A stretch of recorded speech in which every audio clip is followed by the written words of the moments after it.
What is going on, guys? It's 42 Sports here, and today I'm going to be talking about this year's 2018 college football prediction matchup between the Texas Longhorns and the USC Trojans rematch.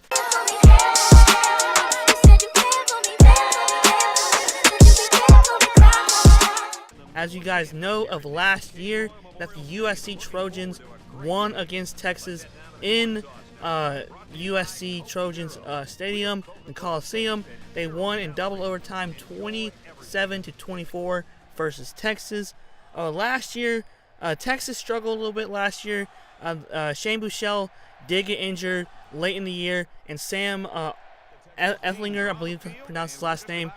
That's going to be a battle between the two quarterbacks, and Tom Herman, last year's first head coach of the season. He finished 7-6 overall, 5-4 in the conference, as you guys know as well, that the Big 12 do not have divisions, which they should, because that's what kept TCU and Baylor out of the college football championship or the playoffs also.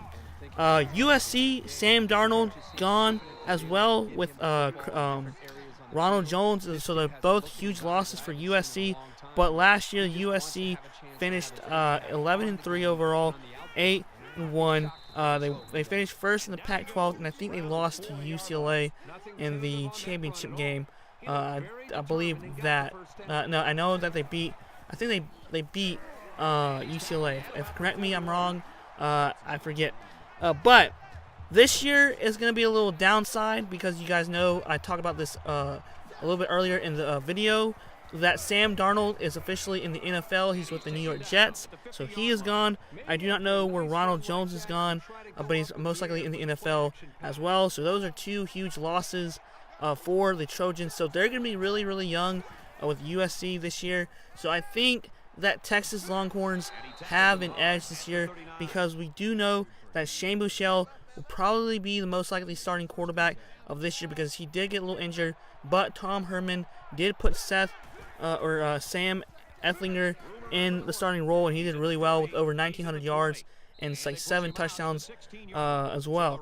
So I'm going to put Shane Buechele in the starting quarterback in this game on NCAA 14. The games are not official roster sets, but here we go with the quarterbacks and the running back. I do the first quarterback, then I do the running back, and then I do top 3 receivers and top 3 defense, and then at the end I will compare the two, and I will give my final thoughts and prediction of this game.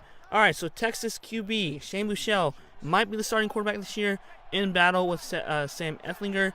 He had 137 completions to 213 attempts, 1,405 passing yards, 64.3% completion percentage, 6.6 yards average with 7 touchdowns, 14 interceptions, with a QBR rating of 126.8. Now, USC's quarterback, the last that had the most stats was Matt Link. He might be the most likely starter of the Trojans. If I'm wrong, comment below who will be the starter of this year's USC Trojan team. Matt Flink he went 6 for 9 with 43 passing yards, 66.7 completion percentage, 4.78 yards average, 0 touchdowns, 0 interceptions, with a QBR rating of 106.8. And a huge loss with Sam Darnold. He's been a big impact for USC. Did really well versus Penn State the year before. Almost won the Heisman. Could have possibly won the Heisman. He could have possibly went number 1, in my opinion, in the draft, but he didn't. So now we go to Texas running backs. We got Daniel Young, who's back, and they also have a loaded running back core coming in as well. He had 81 carries, 373 rushing yards, 4.6 yards average with 3 touchdowns.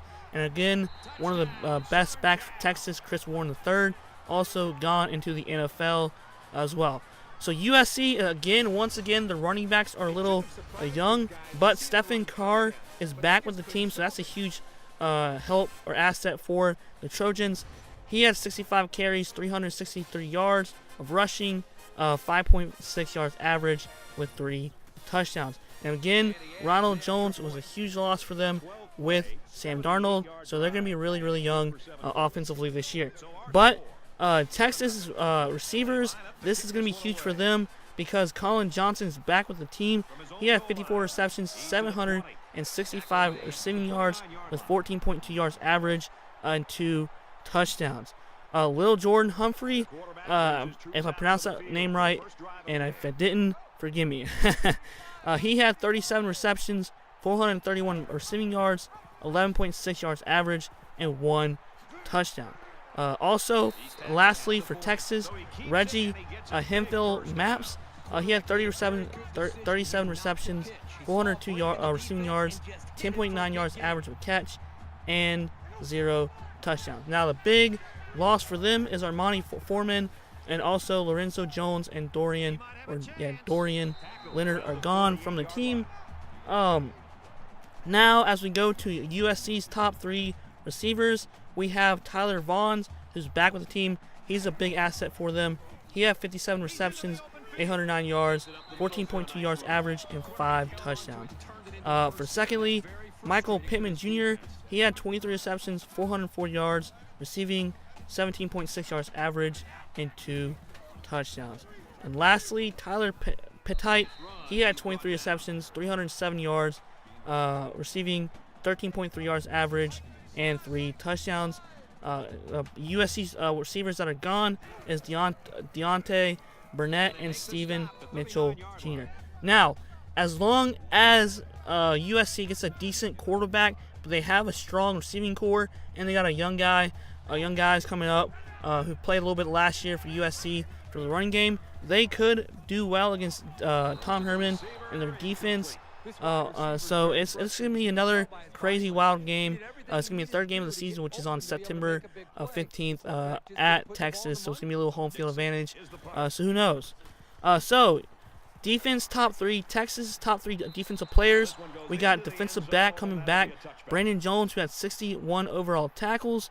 Then we have Gary Johnson, the linebacker. He had 57 tackles.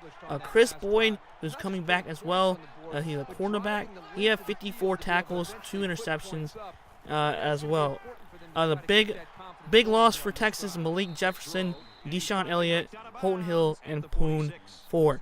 Now, USC is going to have a loaded defense this year. That's what's going to make them a good team next year if they be consistent. I know they're not going to be like a 10-win team, maybe like an 8-5 tops is my prediction. So Cameron Smith is back with the team. He's a linebacker. He had over 112 tackles overall, 1 interception. Also, Marvell Tell is a safety. He had 85 tackles and 3 interceptions. That's going to be huge for USC this year. John Houston Jr., linebacker, he had 84 tackles with 1 interception. The players that are gone from the team is Chris Hawkins, Yukani Nasu, I'm sorry for pronouncing that name, and Rasheem Green. So my final thoughts on this game, I still feel like Texas might have the edge on offense, but they don't really have the edge on defense as USC, and USC has the edge on the receiving core. But since it's home field advantage, 3rd season of the game, both teams are ready, both teams are experienced. I'm going to go with Texas. They're going to win 31-24, and I feel like they're going to score the last touchdown of the game with like 5 minutes left, and their defense holds out USC. So let me know in the comments below what you guys think. Is Texas going, or are Texas, the Longhorns, going to beat USC this year off of the rematch of the upset last year in the double overtime in the USC Trojans Coliseum? Let me know in the comments below. If you like this video, just comment and subscribe. And guys, thanks for watching. 42 Sports here. Y'all have a great day, and peace.